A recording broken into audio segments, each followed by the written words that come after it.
بتاعت فوزية فوزية ومين؟ فوزية وخيرية، صح، تمام. اللي عارفها واللي ما عارفهاش دلوقتي هنقولها تاني عشان فعلا فيها عمل ربنا في حراسة ولاده. فوزية وخيرية دول اخوات اتنين وكبار في السن، عواجيز، ومعهمش حد وعيالهم متجوزين بره، وهم والاتنين ساكنين في شقة لوحدهم مع بعض، وكل واحدة شقة كبيرة طبعا بتاع الزمان، الكلام ده كان من فترة، وكل واحدة في أوضة وليها سريرها وتنام عليه ويقوموا مع بعض وياكلوا مع بعض وحبايب يعني. بس ايه، كبار في السن يعني طلعتهم من بره قليلة. ففي يوم جات النهضة بتاعت البابا كرولوس، فوزية بتقول لخيرية ما تيجي نروح النهضة. قالت لها بنت انا قادرة، انا رجلي وجعاني وركبي ما قادراش تمشي، لا مش هقدر اروح. قالت لها صراحة انا عايز اروح. قالت لها طب روح.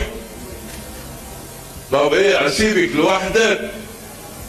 اسيبني ما يجراش حاجة، روحي بس انتي وصلينا هناك وانا هقعد هنا لغايه ما تخلص وتيجي، بس ما تتاخريش علي. حاضر. وطلعت فوزيه تروح فين؟ تروح النهضه.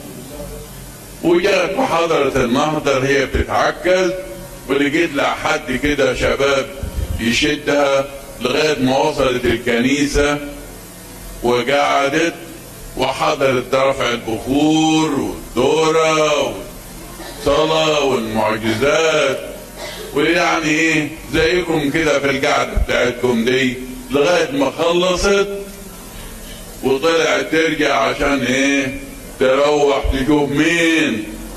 تشوف اختها. روح يا بات يا خيرية انا جيت، يلا قوموا نتعشي. قالت لها لا انا مش هقدر اتعشى، انا اكلت لي لقمه ونمت، عاوزه تتعشي تتعشي. قالت لها انا اخي اتعشى.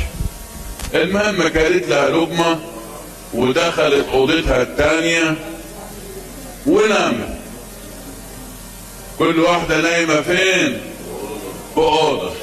وناموا هما والاثنين. وهم نايمين كده بتقول حوالي الساعة 2 كده في الفجر، وسامعين صوت حد بيشخر نايمة. فبتقول لها يا بات بطل الشخير عاوزين نناموا. بتقول لمين؟ بتقول لاختها بطل الشخير عاوزين نناموا. لا يا بات انا بشخر. مش بشخر. امال يعني مش بشخر، امال يعني انا اللي بشخر؟ لما انا اللي بقول لك لا بس ناموا وتغطوا وخلاص. وتغطوا وناموا شويه، والتانية اللي صحتها دي بتقول لها يا بنت ده تاريك انت اللي بتشخري مش انا. ده انا اللي بشخر يا بنت، ما بشخرش انا. لا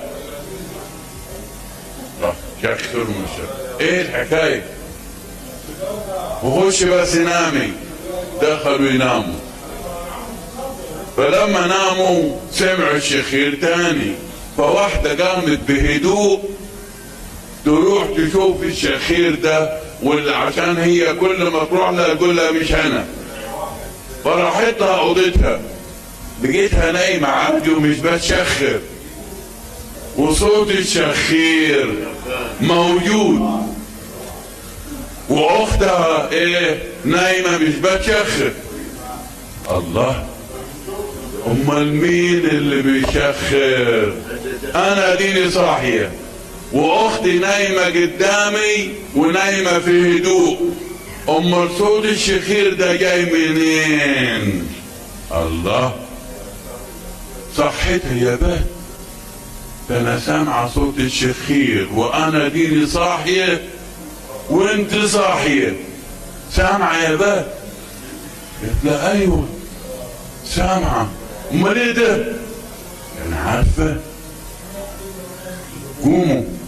قاموا هم الاثنين يدوروا وقاعد يمشوا على صوت الشخير، ولقوا في الأوضة الثانية اللي من برا في سرير،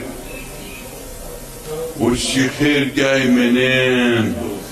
من تحت السرير. بصت من جوه تحت السرير لقيت واحد نايم، وقلت له يا واد انت جاي تنام هنا؟ قال عاوز صحيح. قوم بقى خلاص، قوم روح اخي، قوم روح، جاي تنام هنا يا واد، قوم. وتقلب فيه ما عاوز ايه؟ ما عاوز يصحى، وتعدل يمين وتعدل شمال، نايم كأنه يعني ايه؟ سكران. فقالت لا يا بات، شايفة السكين؟ لا احنا مش هنقدر عليه، انت تقدر عليه. قالت لا انا ولا انت. طيب يبقى احسن حاجة راح طالع على البلكونة، قالت لها شوفي اي حد معدي قالوا له خبط على بيت عم كمال عشان يجينا، قولوا له روحوا لخالتك فوزية وخالتك خيرية عايزاكم بسرعة. فراح قاعدوا واقفين كده، طبعا مين يعدي الساعة 2 والساعة 3 في الشارع؟ فبتقول لقيت واحد كده شاب لابس ابيض في ابيض وشكله حلو كده ومعدي. ابي يا ولدي. نعم يا خالتي. روح خبط على بيت عم كمال. قال لا حاضر. وراح خبط على بيت عم مين؟ عم كمال. عم كمال ده راجل قريبهم وهو اللي بيراعينهم، يروح لهم. فتاريخ راح خبط، بدل ما خبط على كمال قريبهم خبط على كمال الجزار. طبعا ترتيب ربنا، كمال قريبهم ده عجوز زيهم، يعني العملية ايه كله واقع. راح جاب لهم كمال مين؟ كمال الجزار. اوه تعال يا عم كمال، ايه في يا بنتي؟ ايه من الحكاية؟ قالت في حرامي نايم تحت السرير. تحت السرير؟ هاتهولي. وراح جاي عم كمال الجزار، معرفش كان مع الصقور ولا، وراح داخل عليه ومسكه من رقبته من تحت السرير وراح ايه شده ومديله قلمين. قوم. ليه بتصحيني؟ ليه ما تسيبني يا اخي اقعد انام؟ قال له قوم بلا تنام، وقلمين تاني. وراحوا صحيه. طبعا الجيران اتلمت كلها على الزعيق وكله دخل، وكل من جاي يشتغل في مين؟ في الحرامي اللي نايم. يا انت حرامي. حرامي ايه ده؟ ده خيبان. داخل قال يسرق، راح ايه؟ رحنا. لكن مين اللي نومه؟ بتقول كان جنبيه فوق السرير صورة للبابا كرولوس، هو اللي رصده ونيمه وما حدش حس بيه، وعمان قال ايه ينام وايه ويشخر لغاية ما جاله عم مين؟ عم كمال. وراح مسكه واشتغل الشارع كله في ضرب، واخيرا بلغوا البوليس، وجات عربية البوليس وخدته، وتم انقاذ فوزية وخيرية على يد مين؟ عم كمال، بشفاعة القديس العظيم البابا كيرلس السادس. أكسيوس بابا كيرلس ببطري يرشيس. واحدة جت من يومين او امبارح او اول امبارح حاجة زي كده، بتقول انا بعد ما اتجوزت وحملت وولدت وجاتني ايه بيت، بعد سنتين كمان نفسي في الوقت جات بيت،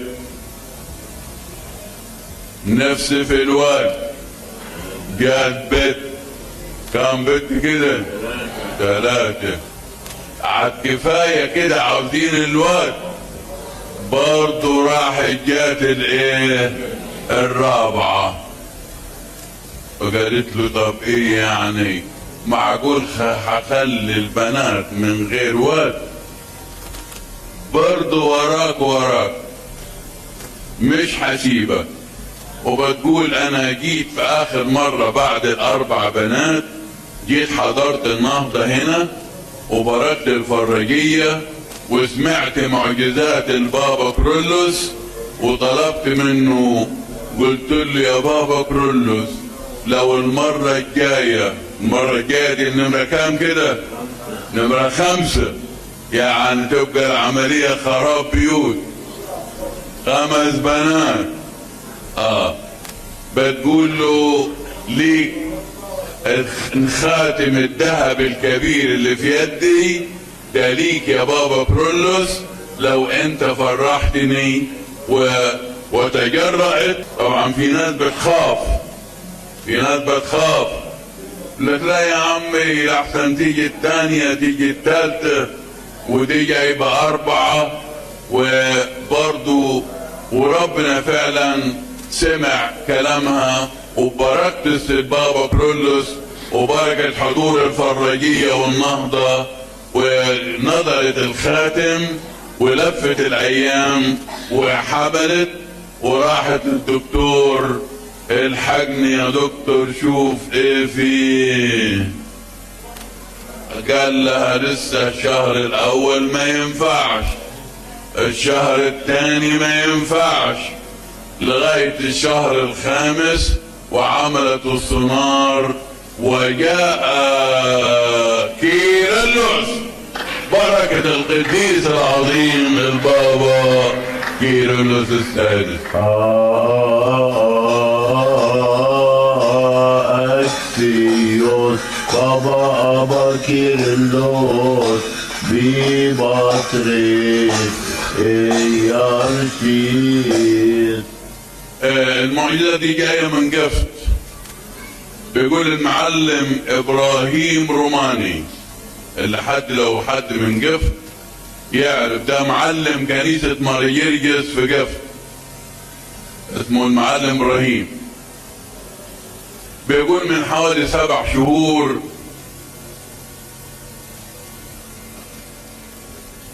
صحيت الصبح وانا طالع بعد ما لبست هدومي بدور على المحفظة بتاعتي ما لقيتهاش، وادور يمين وادور شمال مفيش. طب انا رحت فين؟ طب امبارح كنت فين؟ يا ترى لما رجعت بالليل كانت معاي ولا لا؟ مش فاكر. بس كل اللي فاكره ان المحفظة ايه؟ المحفظة ضاعت ومش موجودة. فيها ايه المحفظة؟ فيها طبعا اوراق هامة، فيها بطاقة التموين، راح الزكاة. ما فيش زيت، مش هيشرب شاي ولا سكر، ما التموين خلاص ضاع. بطاقة التموين وبطاقة الرقم القومي، طبعا دي مشكلة، ومعاها كمان رخصة الموتوسيكل بتاعه. وقالوا ده انا كنت حاطط فيها الجمعية، رايح ادفع الجمعية اللي معاي. بكام الجمعية بتاعتك يا معلم؟ ب2000 جنيه. كله ده كان فين؟ والمحفظة ضاعت. قاعد مسكين يدور، طب في البيت مش لاقي، طب بره مش لاقي. هو معلم في الكنيسة، قال يمكن وقعت في الكنيسة، مفيش. وقعد اول يوم مسكين وهو يدور، مفيش. تاني يوم مفيش. 3 ايام وهو يدور على ايه؟ على المحفظة بتاعته، وما امكنش يلاقيها نهائي. وبيقولوا له في الاخر ده طالما الرقم القومي البطاقة بتاعتك عشان حد يستخدمها لازم تروح تبلغ في القسم الرقم القومي، تدور في البوليس عشان تقدر تطلع واحدة غيرها. وفعلا راح بلغ بعد 3 ايام، بلغ في القسم ان المحفظة ضاعت وفيها البطاقة. وبعدين كده افتكر، قال ده البطاقة فيها صورة للبابا كرولوس. طب يا بابا كرولوس، معقولة يعني انت هتترمي ولا حد يلقاها؟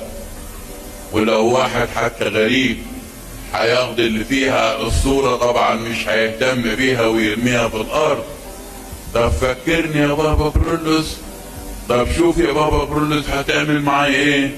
وده انا لو لقيتها هروح الكنيسة واعمل لك ايه؟ تمجيد. طبعا ما هو معلم حافظهم، مش هيدفع حاجة.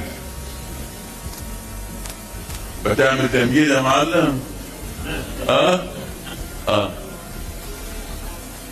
فرجع لي المحفظة وبيقول، قعدت اقول له يا بابا كرولوس انت يعني بتعمل معجزات كثيرة مع الناس، وانا يعني ما تعملش معاي معجزة. ده انا لو لقيت المحفظة هعتبرها معجزة كبيرة، لان فيها الفلوس وفيها الاوراق وفيها البطايق اللي ضاعت مني. وفعلا هو قاعد كده وصلى كده، وقف بيقول رشمت علامة الصليب، صليت ابانا الذي في السماوات، يا رب ارشدني على المحفظة.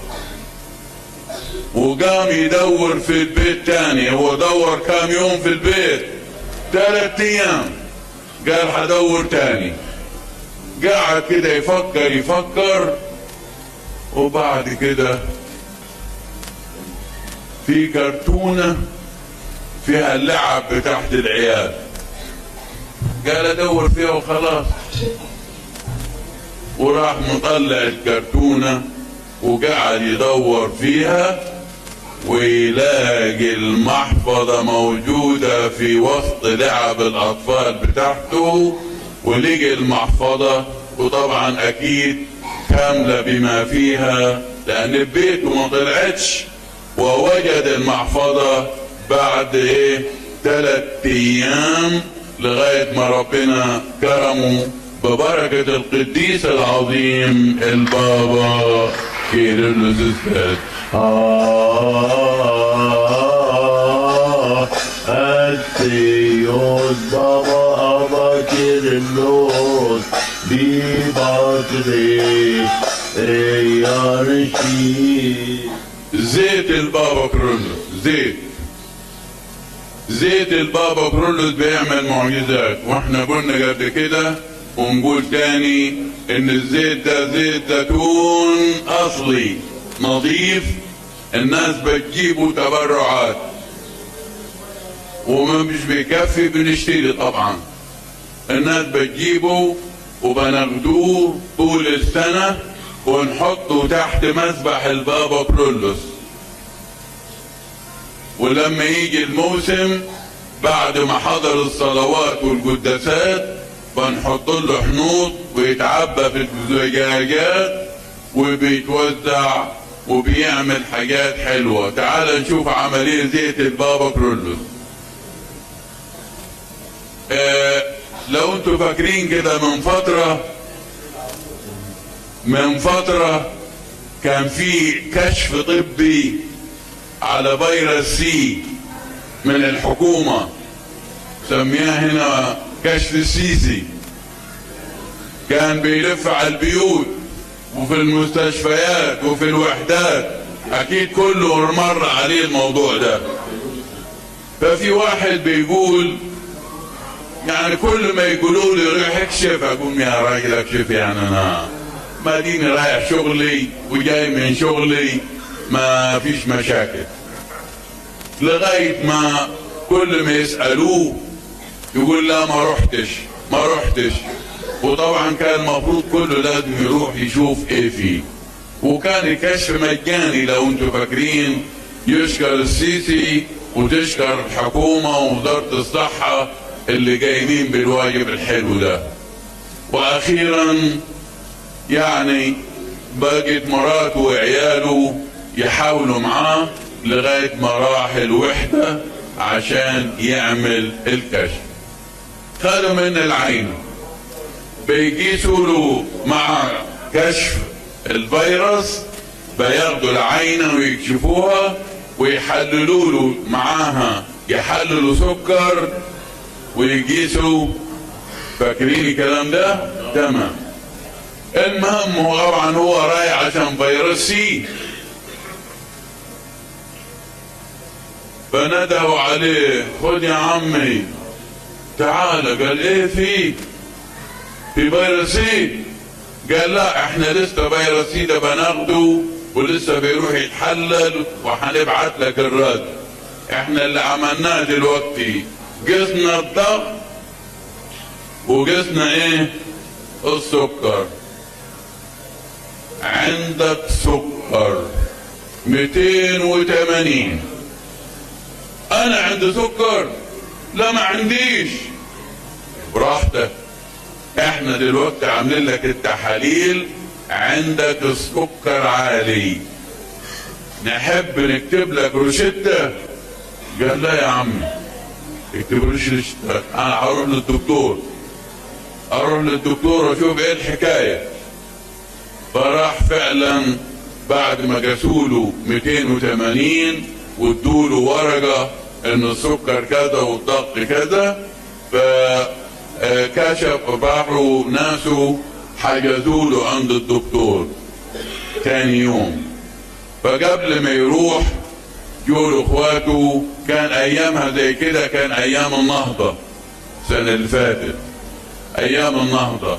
فاخواته معاهم زيت بركة للبابا كرولوس، وفعلا دهنوا له الزيت وشوية مية كده حطوا له عليهم نقطتين، شرب منهم ودهن بطنه بالزيت. وبركة البابا كرولوس في انتظار يروح لمين؟ للدكتور. راح للدكتور، الدكتور قال له ايه فيه؟ قال له انا كشفت وقالوا لي عندك السكر. فقال له نقيس.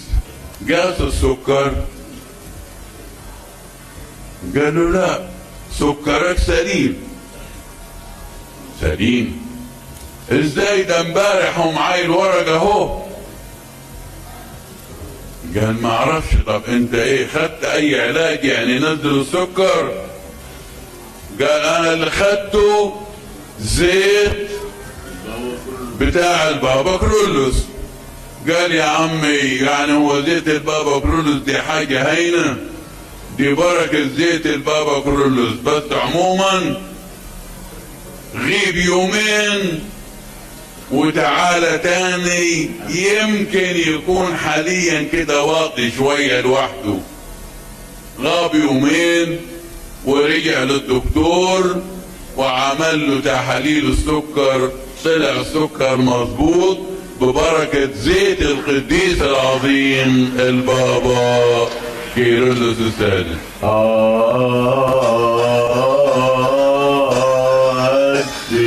يوز بابا كيرلس ببطريق يارشي.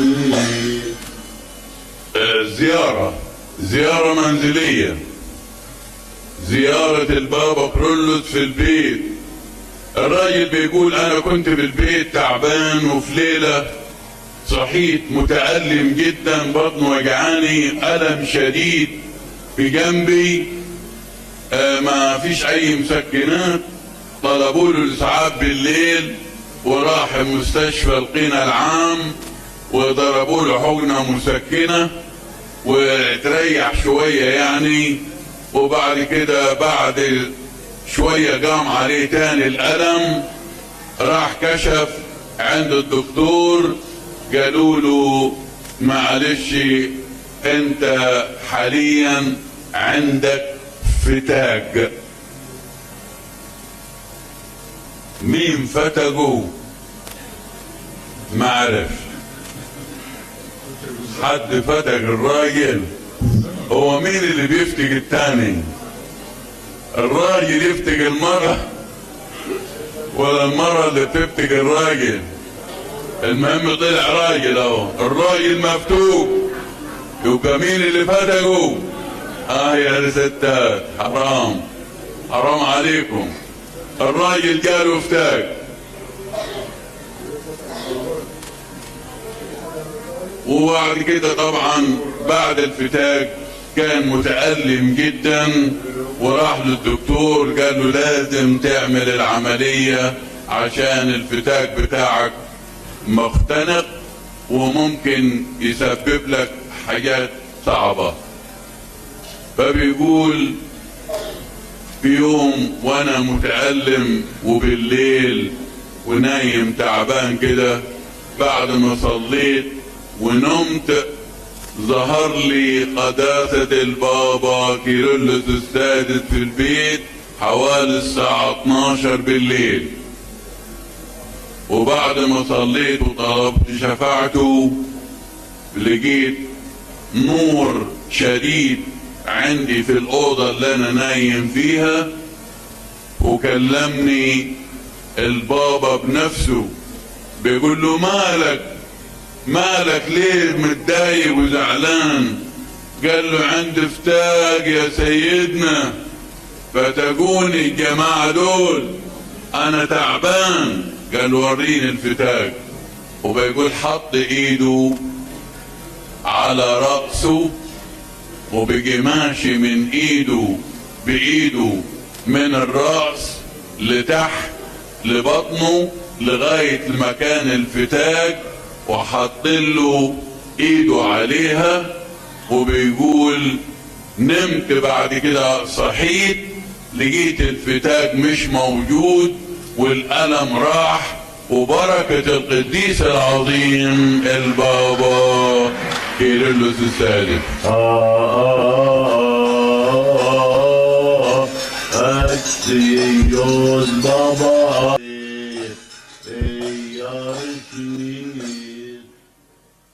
واحدة بتقول أنا شغالة في مدرسة ومعاها المديرة بتاعتها كده، يعني مديرة المدرسة صعبة شوية. ففي يوم بتقول لها تعالي يا أبلة. نعم يا سعادة المديرة. قلت لها الدولاب اللي عندك. قالت له ايوه معي دولاب اللي حاطه فيه العهده. قالت له طب انا عايزه الدولاب، انا عايزه الدولاب. قالت له طب والعهده اللي فيه؟ قالت ارميها في الشارع بس تجيبي لي الدولاب. طب ازاي يا سعاده المديره؟ ازاي يعني؟ ازاي انا احط الحاجه بتاعتي بره وانت تاخدي الدولاب فاضي ما ينفعش. قالت لها بقول لك اسمع الكلام، انا عايزه الدولاب محتاجاه، تجيب الدولاب فضيه وهاتهولي. قالت لها لا. باه، انت تقولي لي لا؟ طب وحياة مين؟ المهم قامت مشكلة، هي تقول لها اديني الدولاب فاضي. قالت لها اقول لك، طب انت خد الدولاب اللي فيه بس امضي لي على عهده. قالت لها ما امضيش على حاجة، انا اخد الدولاب فاضي وانت خدي عهدتك، حطيها في كرتونة، حطيها في اي حاجة. ده ما اقدرش، ده حاجات عهدة ولازم اقفل عليها بالمفتاح. قالت له طيب هتجيب الدولاب ولا لا؟ قالت لها لا. قلت هي غلطانة البنية دي؟ من حقها يعني، من حقها تقول لا. راحت دكة ايه، كاتبة فيها شكوى وبعتتها للإدارة التعليمية، الحقوني. وكيف؟ ده المدير، الحقوني، تعالوا شوف الأبلة دي عملت معايا ايه. دي زعقت فيا وشتمتني، واقول لها اديني الدولاب، راحت شتمتني بكلام صعب وزعقت فيا قدام الناس وخلتني كأني انا ولا مديرة ولا حتى اي حاجة. ينفع الكلام ده؟ وجات المحقق يحقق معاها في المدرسة، قالت لهم لا ما حصلش. المديرة تقول ايه؟ حصل. وهي تقول ما حصلش. قالوا تعالي نجيبوا ايه؟ شهود. تعالي ابله، سمعتيها بتزعق؟ قالت زعقت لها، فتحت لها كده في جريتها. متأكدة؟ قالت زعقت لها وشتمتها. ما طبعا هتاجي مع مين؟ تاجي مع مين؟ ولا تيجي مع الغلبانة دي؟ ايوه شتمتها وزعقت لها وعملت فيها العمايل كده. طيب وبتقول طبعا ركبوها الغلط وادتها 3 أيام جزا. جزا يعني ايه؟ يعني جزا 3 أيام وتتخصم 3 أيام يتخصموا من المرتب، والحوافز تروح كمان. اوه كل ده عشان الدولاب، ما كانت خدته وخلصت. فبتقول طبعا انا زعلت وما قدرش اتكلم، اقول لهم لا ما حصلش، يقولوا لي لا هو كده. وخدت مسكينة كام يوم، 3 أيام خصم من المرتب والحوافز اهي الأبلة بتقول تضيع منها الحوافز طالما في عقابات، وزعلانة. بتقول في نفس اليوم كده كانت فرجية البابا كرولوس شغالة،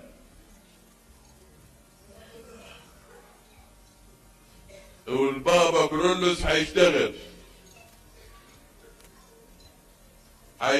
البابا كرولوس.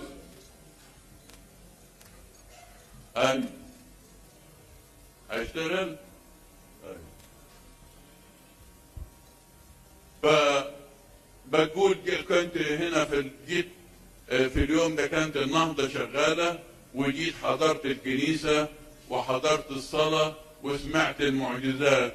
قلت له يا بابا كرولوس يعني انت بتعمل معجزات الناس الكبيرة دي وانا الغلبانة 3 أيام هيقطعوها من مرتبي من قوت عيالي وانا ما غلطتش فيها كده، يعني تنصر الظالم؟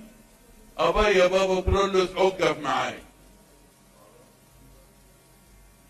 وكأن السماء انفتحت والبابا كرولوس تشفع، وراحت الصبح المدرسة بعتوا لها تعالي امضي على الايه، على العقاب اللي انت خدتيه. طبعا هي جاي لها هتاخدي كام؟ 3 ايام. دورت على العقاب لقيته ما فيهوش 3 ايام. امال ايه فيه؟ انذار ما تعمليش كده تاني يا ابله. وال3 ايام ما فيش 3 ايام، تاخد مرتبك كامل وتاخد حوافزك كامله. قال بس ما تعمليش كده تاني يا ابله. مين اللي حول النتيجه دي؟ البابا كيرلس، بركه القديس العظيم البابا كيرلس الثالث.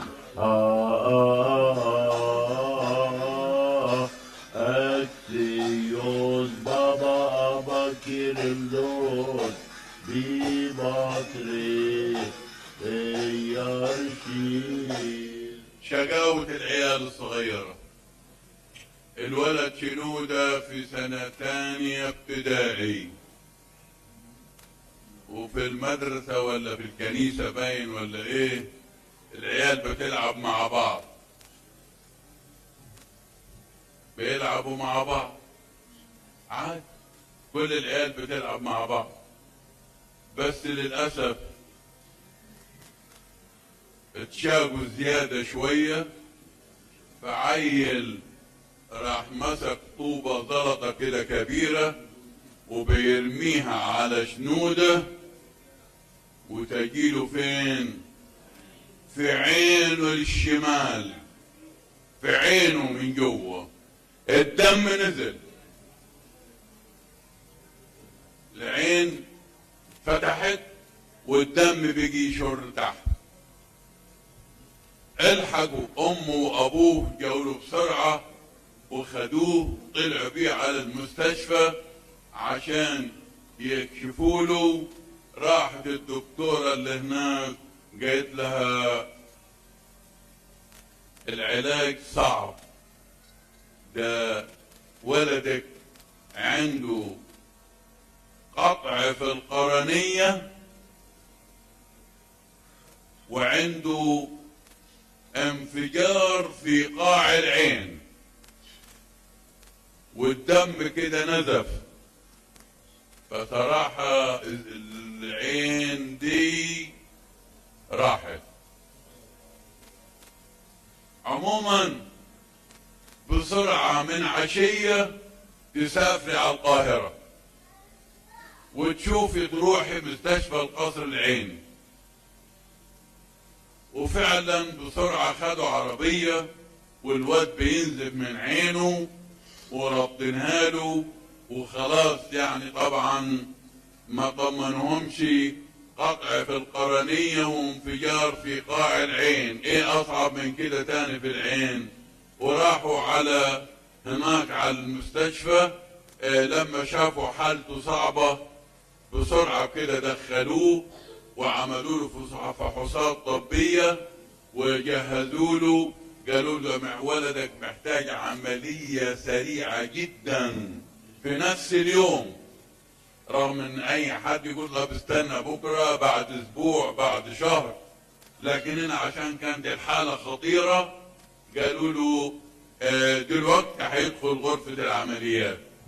جهزوا له غرفة العمليات وقالوا له طبعا ايه، احنا صراحة هنمضيك على اقرار، العين بايظة، لكن اهو اللي هنقدر نعمله مفيش مانع هنعمله. وفعلا بيقول دخل غرفة العمليات وعدت ساعة مش طالع، ساعتين مش طالع، ده طفل صغير، 3 ساعات لسه ما طلعش. فهم طبعا قلقانين وبقيت يتشفعوا بالبابا كيرلس السادس، الحقنا يا بابا كيرلس، الواد ده لو عينه باظت يعني ضاع مستقبله، لا هيعرف يذاكر ولا يعرف يكفي دراسته ولا مدرسته.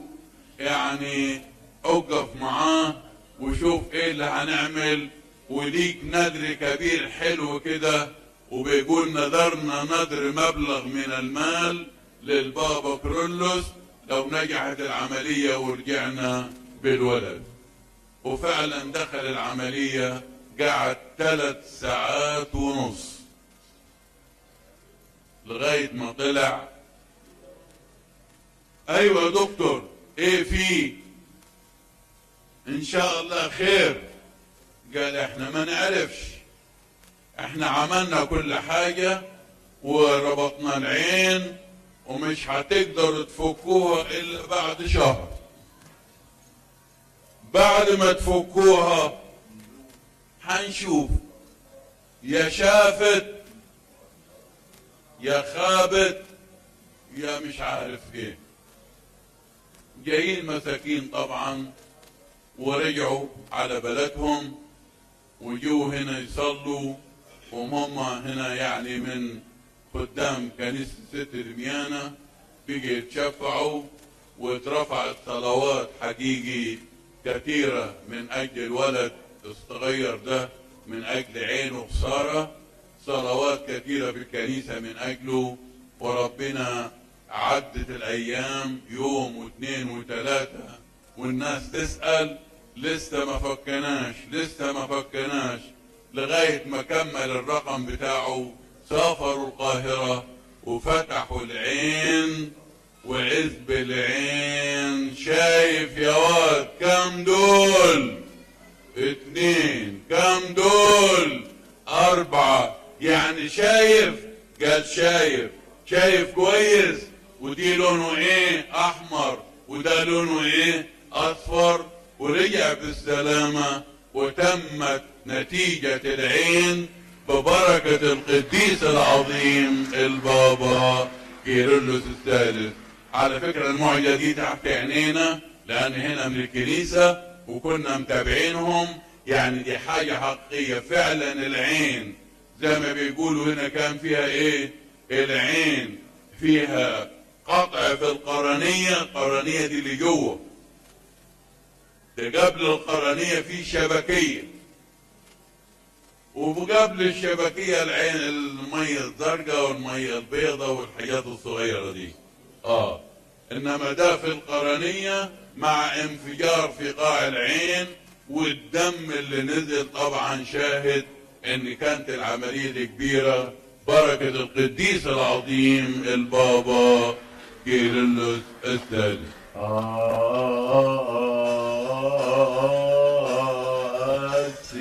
Dios Baba Kirlos Bibatri Yarshid.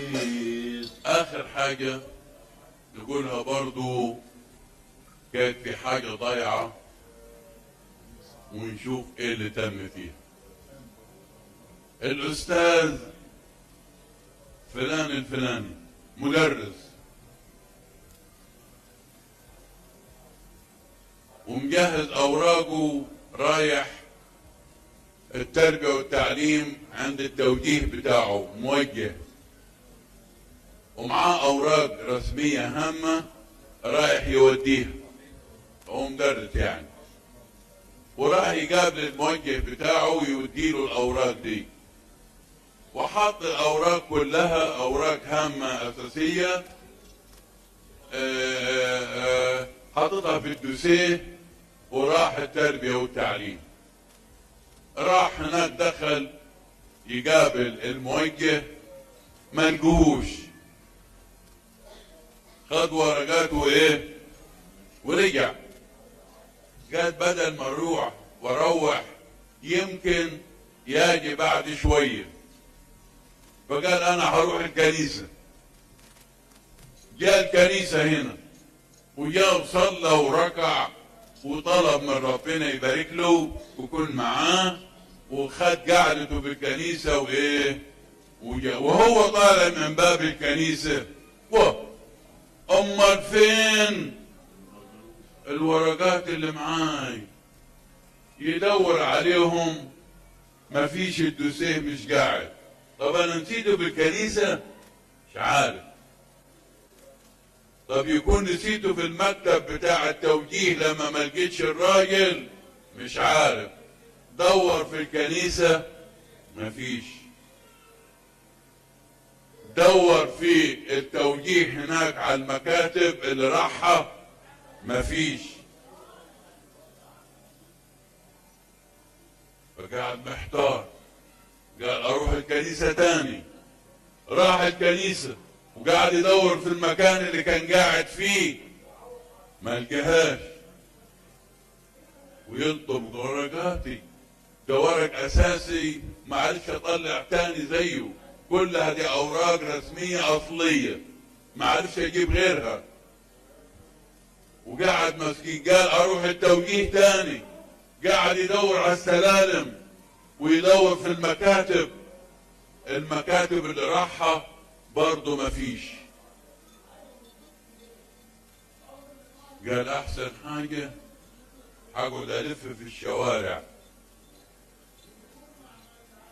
يقابل كناس، يا عم يا كناس. نعم. ما لقيتش دوسيه في ورق؟ قال له لا يا عم ما لقيتش حاجة. يقابل دكان، يا عم يا بتاع دكان ما فيش حد ادالك دوسيه في ورق؟ قال له لا يا عم ما فيش حد جاب لي حاجة. وقاعد مسكين ما بين الكنيسة ما بين مكتب التوجيه في الشوارع يدور، لقي ما فيش فايدة لغاية الساعة 11 12 كده الظهر وروح. يا رشيد. واحدة بتقول أنا شغالة في مدرسة ومعاها المديرة بتاعتها كده، يعني مديرة المدرسة صعبة شوية. ففي يوم بتقول لها تعالي يا أبلة. نعم يا سعادة المديرة. قلت لها الدولاب اللي عندك. قالت له ايوه معي دولاب اللي حاطه فيه العهده. قالت له طب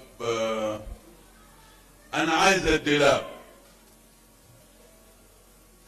انا عايزه الدولاب. قالت له طب والعهده اللي فيه؟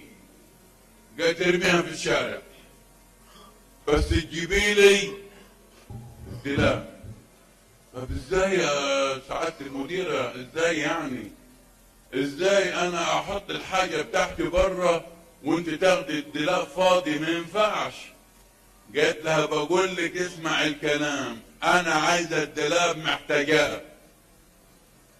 تجيب الدولاب فضيه وهاتهولي. قالت لها لا. انت تقولي لي لا؟ طب وحياة مين؟ المهم قامت مشكلة، هي تقول لها اديني الدولاب فاضي. قالت لها اقول لك طب انت خد الدولاب اللي فيه بس امضي لي على العهدة. قالت لها ما امضيش على حاجة، انا اخد الدولاب فاضي وانت خدي عهدتك حطيها في كرتونة، حطيها في اي حاجة. ده ما اقدرش، ده حاجات عهدة ولازم اقفل عليها بالمفتاح. قالت له طيب هتجيب الدولاب ولا لا؟ قالت لها لا. قلت هي غلطانة البنية دي؟ من حقها يعني؟ من حقها تقول لا. راحت دكة ايه كاتبة فيها شكوى وبعتتها للإدارة التعليمية، الحقوني.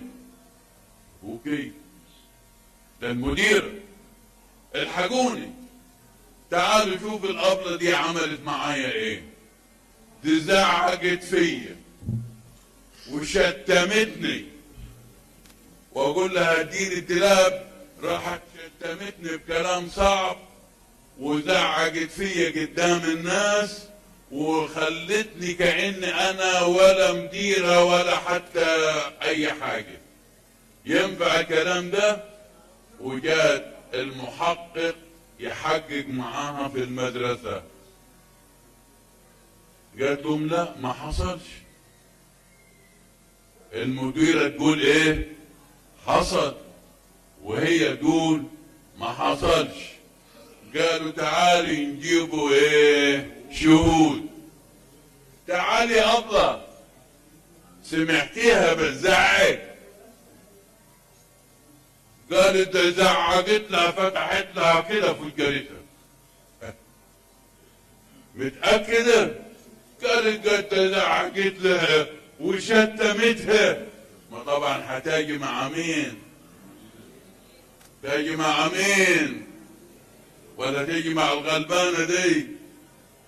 ايوه شتمتها وزعقت لها وعملت فيها العمايل كده. طيب وبتقول طبعا ركبوها الغلط وادتها 3 أيام جزا. جزا يعني ايه؟ يعني جزا 3 أيام وتتخصم 3 أيام يتخصموا من المرتب،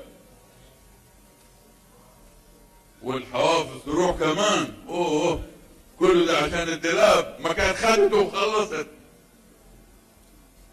فبتقول طبعا انا زعلت وما قدرش اتكلم. اقول لهم لا ما حصلش، يقولوا لي لا هو كده.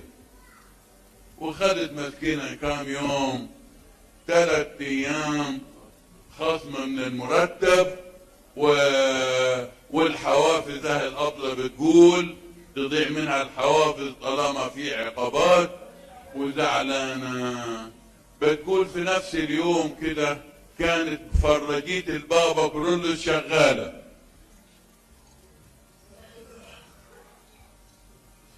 والبابا كرولوس هيشتغل البابا كرولوس.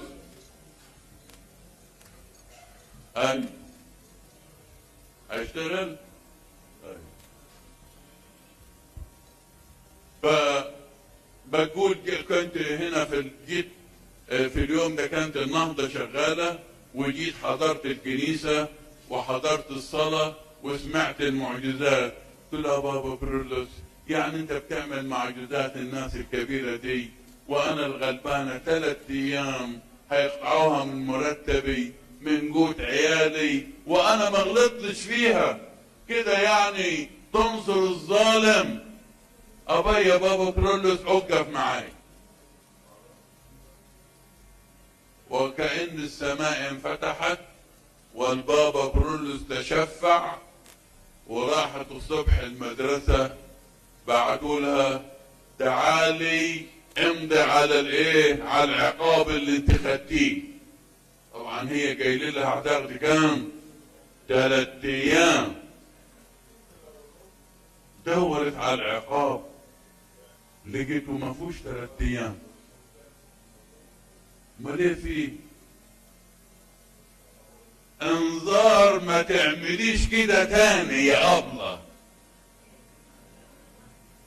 قلت 3 أيام، ما فيش 3 أيام. تاخد مرتبك كامل وتاخد حوافزك كاملة. قال بس ما تعمليش كده تاني يا أبلة. مين اللي حول النتيجة دي؟ البابا كرولوس، بركة القديس العظيم البابا كيرلس السادس. أكسيوس بابا أبا كيرلس ببطريق يرشيد. شقاوة العيال الصغيرة. الولد شنودة في سنة 2 ابتدائي، وفي المدرسة ولا في الكنيسة باين ولا ايه، العيال بتلعب مع بعض، بيلعبوا مع بعض عادي، كل العيال بتلعب مع بعض. بس للأسف اتشاقوا زيادة شوية، فعيل راح مسك طوبة زلطة كده كبيرة وبيرميها على شنودة، وتجيله فين؟ في عينه الشمال، في عينه من جوه الدم نزل، العين فتحت والدم بيجي يشر تحت. الحقوا امه وابوه جاوا بسرعه وخدوه، طلعوا بيه على المستشفى عشان يكشفوا له. راحت الدكتوره اللي هناك قالت لها العلاج صعب، ده ولدك عنده قطع في القرنيه وعنده انفجار في قاع العين والدم كده نزف. فصراحة العين دي راحت. عموما بسرعة من عشية تسافري على القاهرة وتشوفي تروحي مستشفى القصر العيني. وفعلا بسرعة خدوا عربية والواد بينزف من عينه وربطنها له وخلاص. يعني طبعا ما طمنهمش، قطع في القرنية وانفجار في قاع العين، ايه اصعب من كده تاني في العين؟ وراحوا على هناك على المستشفى. لما شافوا حالته صعبة بسرعة كده دخلوه وعملوا له فحوصات طبية وجهزوا له. قالوا له ولدك محتاج عملية سريعة جدا في نفس اليوم، رغم ان اي حد يقول له بستنى بكرة بعد اسبوع بعد شهر، لكن هنا عشان كانت الحالة خطيرة قالوا له دلوقتي هيدخل غرفة العمليات. جهزوا له غرفة العمليات وقالوا له طبعا ايه، احنا صراحة هنمضيك على اقرار العين بايظة، لكن اهو اللي هنقدر نعمله مفيش مانع هنعمله. وفعلا بيقول دخل غرفة العمليات وعدت ساعة مش طالع، ساعتين مش طالع، ده طفل صغير، 3 ساعات لسه ما طلعش. فهم طبعا قلقانين وبقيت يتشفعوا بالبابا كيرلس السادس، الحقنا يا بابا كيرلس، الواد ده لو عينه باظت يعني ضاع مستقبله، لا هيعرف يذاكر ولا يعرف يكفي دراسته ولا مدرسته. يعني اوقف معاه وشوف ايه اللي هنعمل، وليك نذر كبير حلو كده. وبيقول نذرنا نذر مبلغ من المال للبابا كيرلس لو نجحت العملية ورجعنا بالولد. وفعلا دخل العملية، قعد 3 ساعات ونص لغاية ما طلع. ايوه يا دكتور، ايه فيه؟ ان شاء الله خير. قال احنا ما نعرفش، احنا عملنا كل حاجة وربطنا العين ومش هتقدروا تفكوها الا بعد شهر.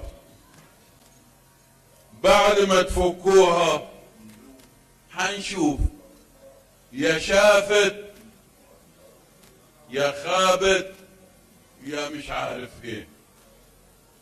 جايين مساكين طبعا ورجعوا على بلدهم وجوا هنا يصلوا، وهم هنا يعني من خدام كنيسة ست رميانة بيجي يتشفعوا، واترفعت صلوات حقيقي كثيرة من أجل الولد الصغير ده، من أجل عينه خسارة، صلوات كثيرة في الكنيسة من أجله.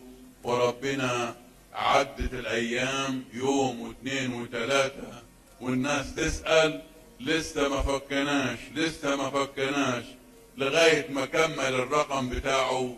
سافروا القاهرة وفتحوا العين، وعزب العين شايف يا واد كم دول؟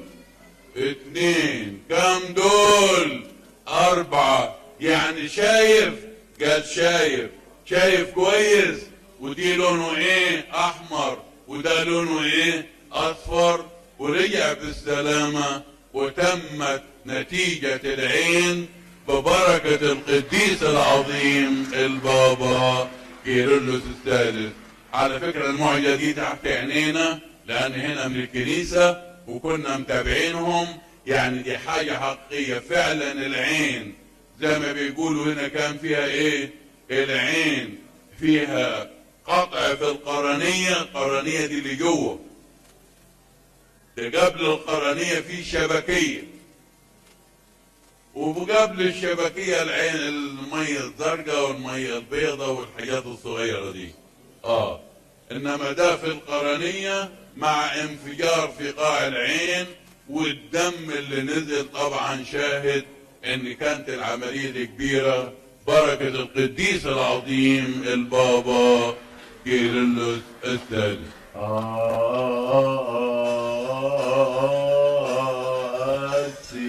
Dios Baba Kirlos Bibatri Yarshis.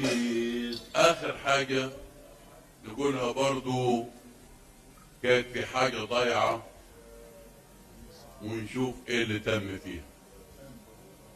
الاستاذ فلان الفلاني مدرس ومجهز اوراقه رايح التربية والتعليم عند التوجيه بتاعه موجه، ومعاه اوراق رسمية هامة رايح يوديها، هو مدرس يعني، وراح يقابل الموجه بتاعه ويوديله الاوراق دي، وحط الاوراق كلها اوراق هامة اساسية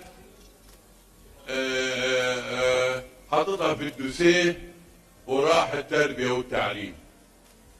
راح هناك دخل يقابل الموجه ما لقوهوش، خد ورقاته ايه ورجع، قال بدل ما اروح يمكن يجي بعد شويه، فقال انا هروح الكنيسه.